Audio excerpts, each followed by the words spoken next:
Hello, welcome back, friends, family, and believers.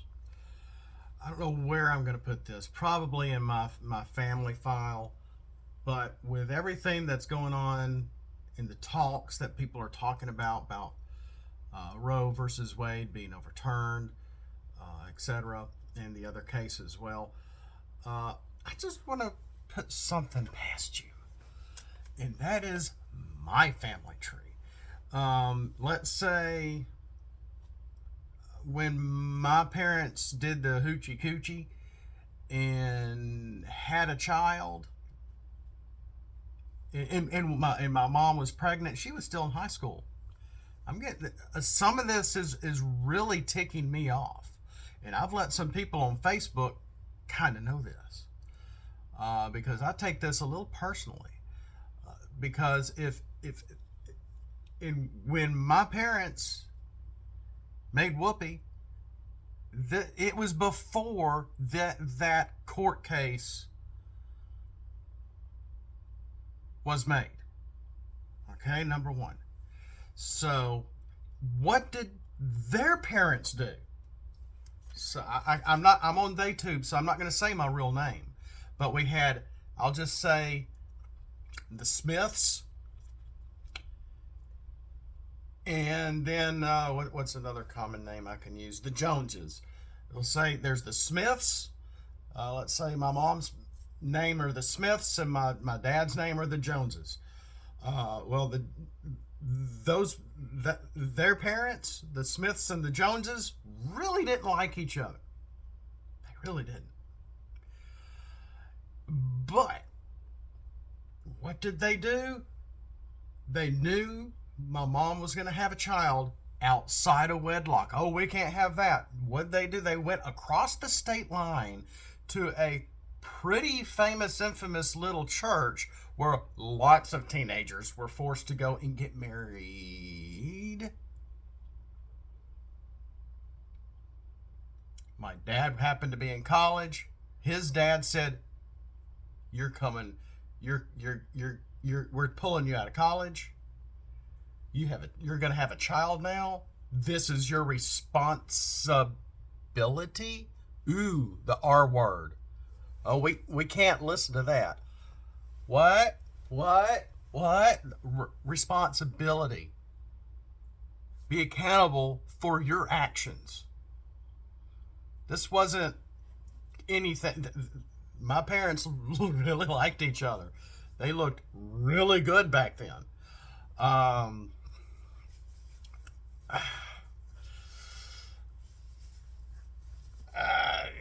don't want to say too much, but I'll just say my dad was very athletic. My mom was also athletic in a different way. She was a part of a group that was outside a lot in the heat in Alabama. Okay. And back then, people walked. It was safe to walk all over the place, and they did.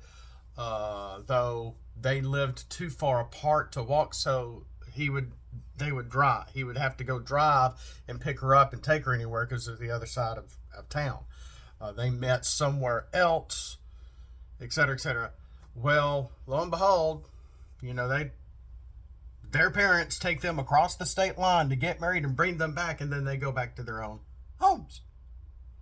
My dad pulled out of college. My mom's still in high school, I believe, pregnant. After she gets out of high school, they find an apartment. They get an apartment. My dad gets a job. Like that. Oddly enough, at the same place where my grandfather was working. If you follow my Transformer stuff, you might have an idea where that is or was, and I've said too much.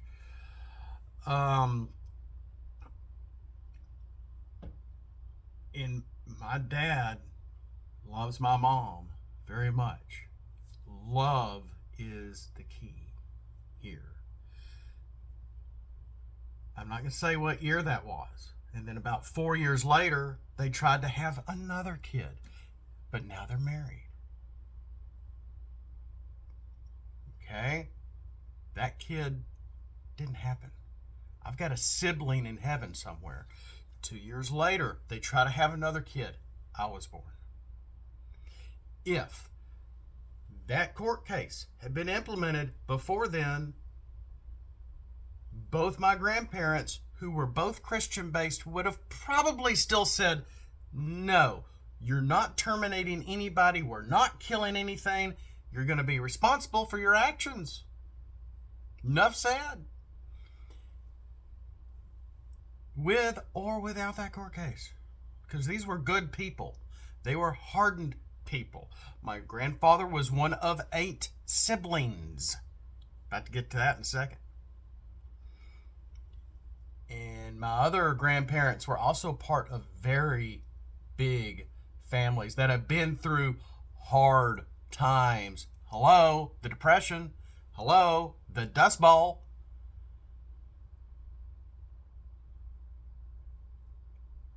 Wake up, America. Life happens. Whenever we throw things in our life and decisions we make that make life harder for yourself, you better eat it up. You got to learn to go, oh gosh, what have I done? I got to take hold of this. I've got to take life by the reins. I've got to deal with this. Okay? And that's what a lot of these youngsters now are whining about. Because they don't want to take responsibility. They don't want to be accountable. They have never grown up with the word no. You can be whatever you want. Well, I have something between my legs, but I think I'm something else. No, you are what you are. We're not dressing you in drag. We're not dressing you. No, you are what you are. No, but the parents don't do that. The parents probably grew up in the 90s on Ritalin and whatever those effects were for a drug that they probably didn't need. I used to be a teacher. Okay? And as I said, somewhere in Facebook or here, I can't remember where, I would see the kids. A lot of these kids, it was the 90s. Because of the 90s and the early 90s and the Clinton era, as I once told my dad, things are coming. These politicians, they're nuts. They're trying to, tell us what we can do in our homes or not. My dad's like, what goes under my roof stays under my roof, and it's not for anybody to know. Because of that fear with other parents with younger kids than I was. I was like in my 20s back then. Okay?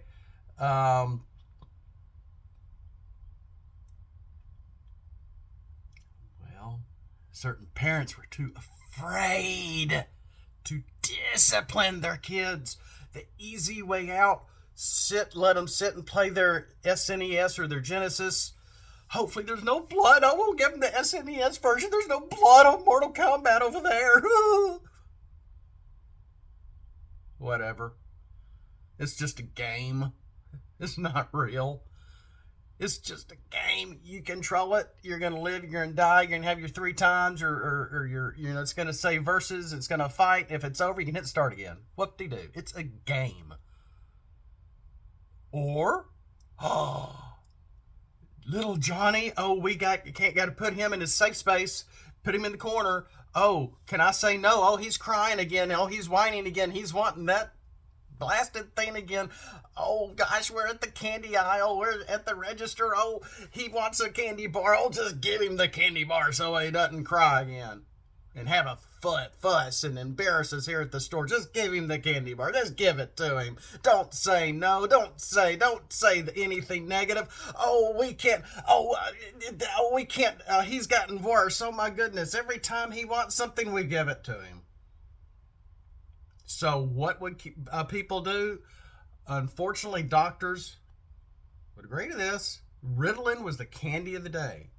And as a teacher, I saw a lot of kids. I'm not saying ADHD or ADD or whatever isn't a thing, because I think I have it.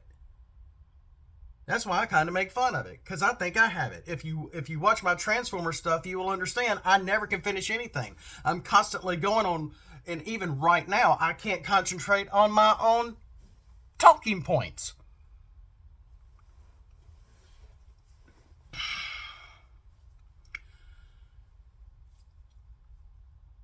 Something happened in 2015. I can't even focus to read a novel anymore.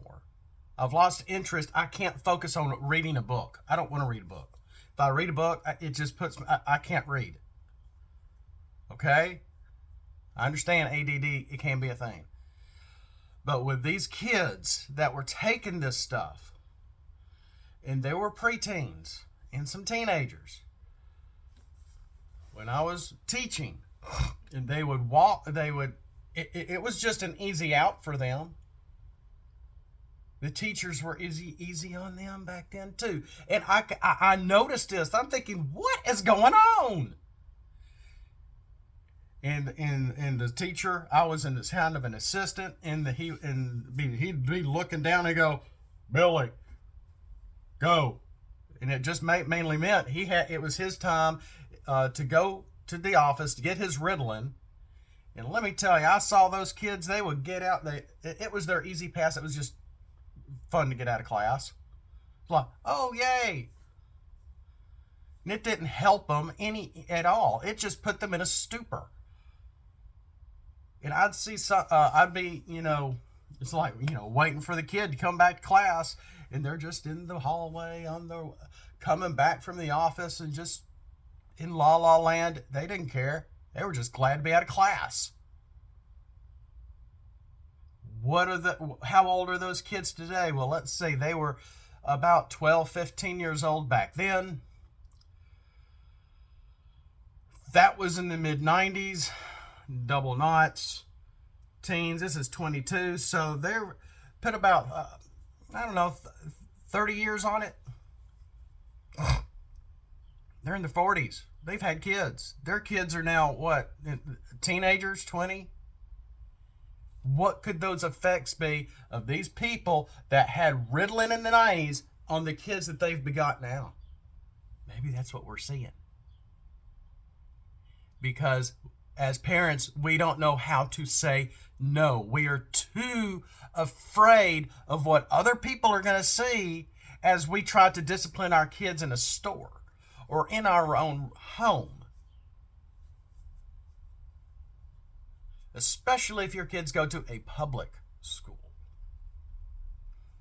And the kids, whether it's true or not, go to their teacher and go, oh, well, my mommy does this and does this to me, and my daddy says this a lot. They're going to put an investigation.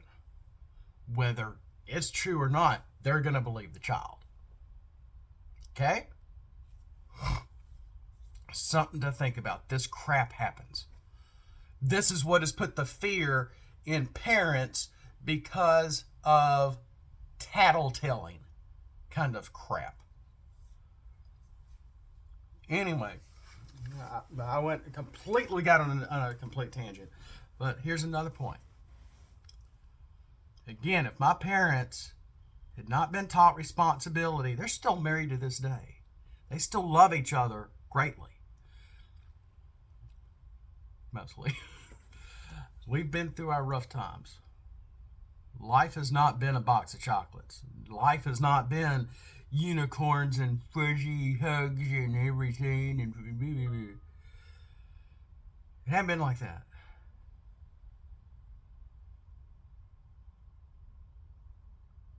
Let's go back even further. Let's go back to, it's not really in Germany, it was somewhere else. It's not even in its own country anymore, but an area where two people kind of fell in love, had a child out of wedlock in the late 1800s. America was the vision. They saw the writing on the wall prior to World War I. The dad leaves. The child is maybe 2 or 3 years old. The mother leaves a few years later. And they both have gone now to America, and they've left their 5-year-old child in care of grandparents. The mother's parents of another name.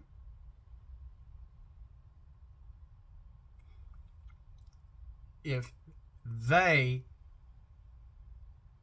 had happened any time after what was Roe versus Wade, 1972, and they had the opportunity, despite them being Catholic, yeah, Catholics having kids outside of wedlock. These people were not married.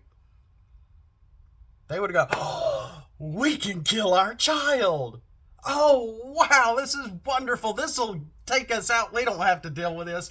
We don't have to deal with the village mocking us. And there was only about a dozen houses in the village that they were from, or where her parents lived, at least. Because that's where they left him.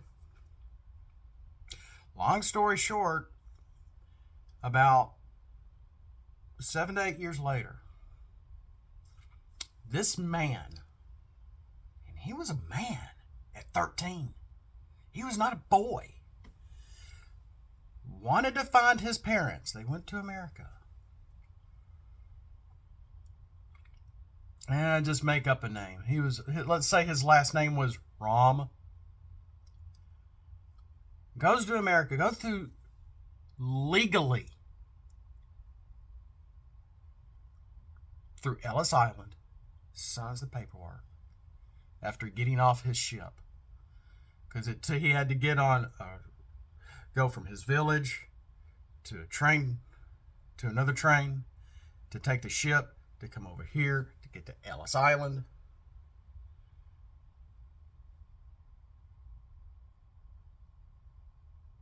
When he went through Ellis Island, he wrote his last name down, what he thought his last name was, because he was like 13, 14, 15 years old now. His parents had left him almost 8, 9 years ago. But he wanted to find his parents, who lived somewhere in the southern states of the U.S. What if his life didn't matter? What if his life was terminated because they weren't married yet and these people were Catholic? Obviously, they weren't devout. Well, that man goes to the South, finds his two parents, finds out they're married, and his last name is not Rom. He changes his last name, realizes who he is, and finds out he has a sister.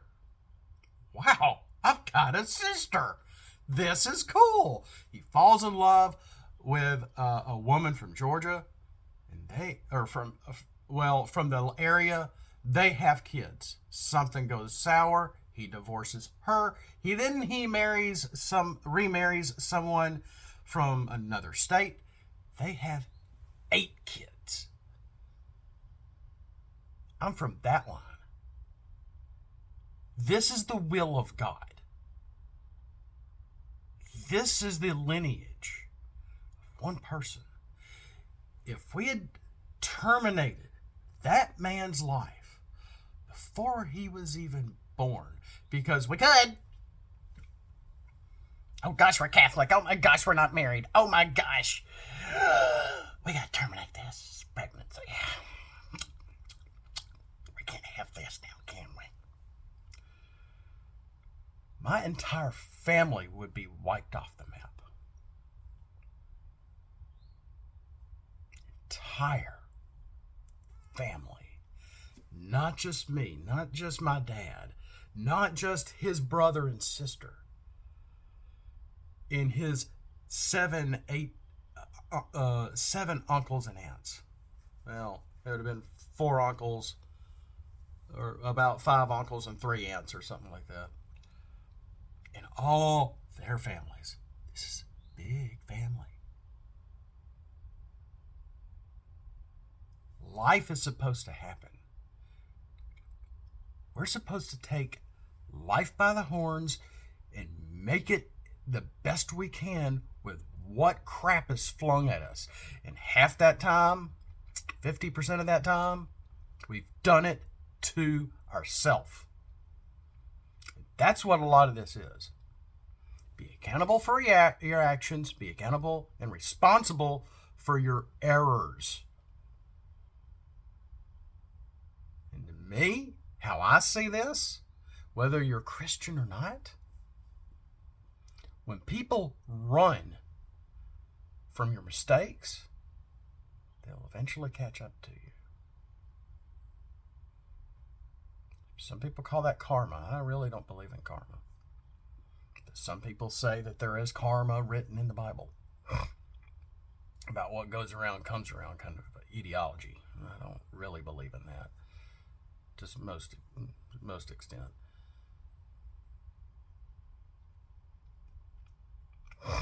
Something to think about.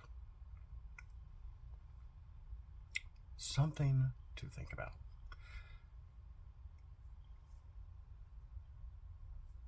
Check out today is Monday, the 27th of June, as I record this.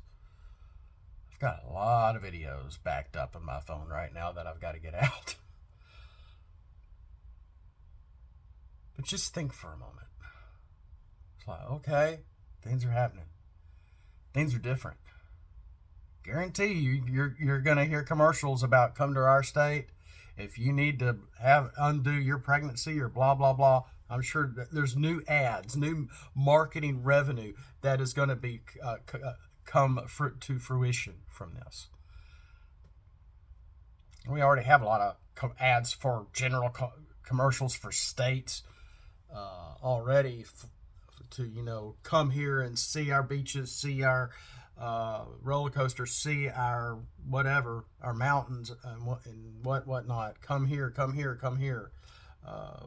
Wanderers welcome, from Mississippi and all this.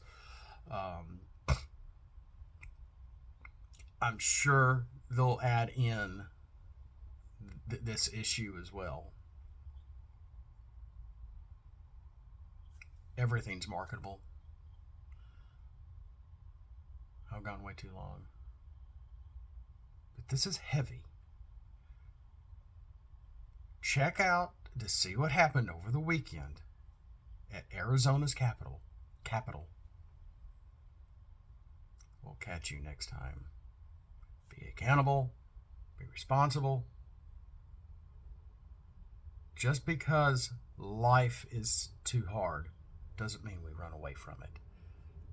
And even in Evangelion, which may be fiction and not real, eventually Shinji Ikari does take responsibility for what he's doing, despite he doesn't know everything that's going on in that little cartoon show.